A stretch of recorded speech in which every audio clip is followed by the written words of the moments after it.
Alphonse Capone may be the most celebrated, or infamous, mobster in American history.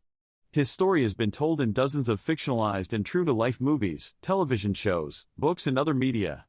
It's an impressive collection for a man whose success and indeed whose life were relatively brief. Growing up in New York City, Capone was active in the 5 Points Gang, a criminal enterprise of mostly younger Italian-Americans in Manhattan that also graduated such well-known mobsters as Charlie Lucky Luciano and Johnny Torrio.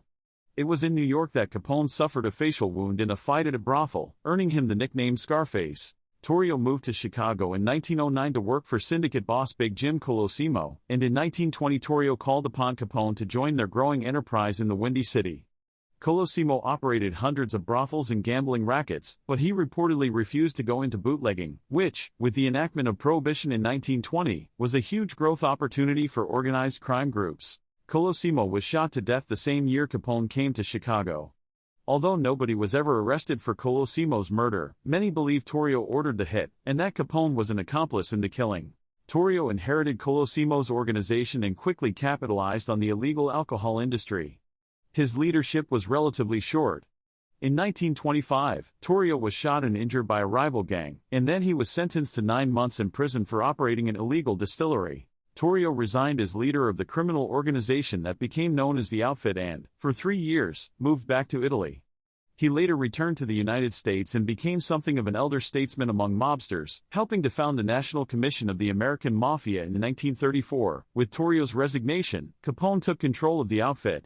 From 1925 through 1929, Capone was the most visible mobster in America.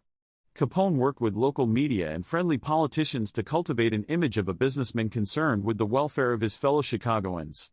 But Capone's tenure was also a period of rising rivalries with other Chicago gangsters, conflicts that frequently turned violent. The escalating mob violence in Chicago culminated with the St. Valentine's Day Massacre on February 14, 1929. 7 members or associates of the Bugs Moran gang, rivals of Capone, were lined up against the wall of a garage by men posing as police and machine-gunned to death. The brutality of the murders made headlines throughout the country.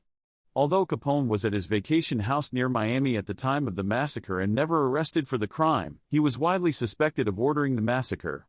The St. Valentine's Day Massacre happened just a month before Capone was arrested by federal agents for contempt of court for his failure to answer a federal subpoena, and he would ultimately be sentenced to 6 months on that charge. But before he served his time on the contempt charge, Capone and his bodyguard were arrested in Philadelphia for carrying concealed weapons. Capone was sentenced to 1 year in Pennsylvania's Eastern State Penitentiary. He served 9 months, earning time off for good behavior, and was released in March 1930. Capone's troubles were just beginning. The U.S. Treasury's Special Intelligence Unit had started compiling a tax evasion case against him. In contrast to the standard movie plot of Tommy Gun firing G-men bringing down the mob, accountants and prosecutors assembled the most effective cases against people like Capone. They did not have to prove Capone was orchestrating gambling, protection, prostitution and bootlegging rackets, simply that he wasn't paying taxes on his income from those rackets. And it was clear that Capone had to have substantial income to support such a lavish lifestyle. On October 18, 1931, Capone was convicted of tax evasion and sentenced to 11 years in federal prison.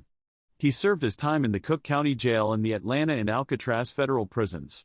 The prison time was severe, a longer term than most tax evasion cases yielded, but that wasn't Capone's biggest problem. Capone was infected with syphilis, a sexually transmitted disease, which in advanced cases was then incurable. By the time he left Alcatraz in 1939, the disease had profoundly affected his mental and physical health. Doctors reported that Capone had, in 1939, the cognitive processes of a 12-year-old child.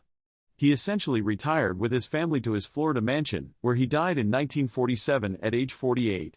Capone essentially retired from the mob after his imprisonment in 1931, but the outfit he had built up through bootlegging and other rackets went on without him under the leadership of Capone disciples such as Frank Nitti, Paul Ricca, Tony Accardo, and Sam Giancana.